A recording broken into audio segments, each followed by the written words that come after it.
So in front of you right now is funnel 2.0. Now this funnel is the real deal. This is the full funnel, unlike the partial funnel, funnel 1.0 that you saw in the previous modules. This is the real thing. The other one was just a fake. But as you can see, funnel 1.0 is part of funnel 2.0. The same inputs go in and the same first 4 phases. So they'll see your notification, see your profile, choose to interact or follow you.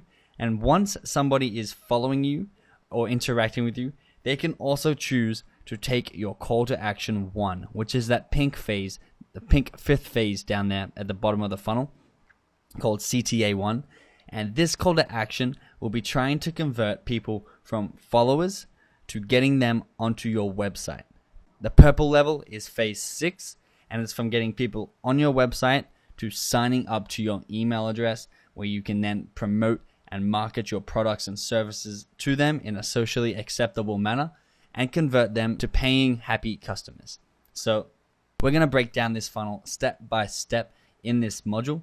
What I want to point out to you is that after funnel 1.0 finishes, so once someone is following you, they don't immediately have to take action on your call to action. They don't immediately have to visit your website, but you can keep them over the long term viewing your photos, getting brand familiarity, and then going through and taking the call to action to visiting your website and finding out more about you once you give them high quality content on Instagram.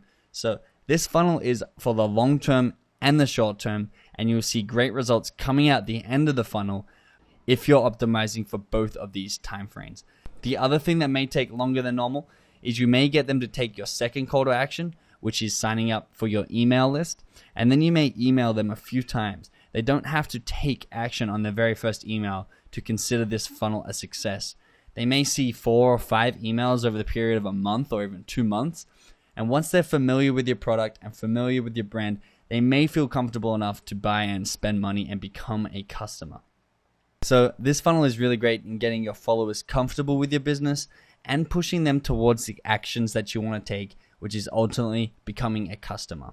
So we're going to dive in right now, and I'm going to show you how to get people from following you to taking the first call to action, which is clicking on your website. Let's dive into that right now.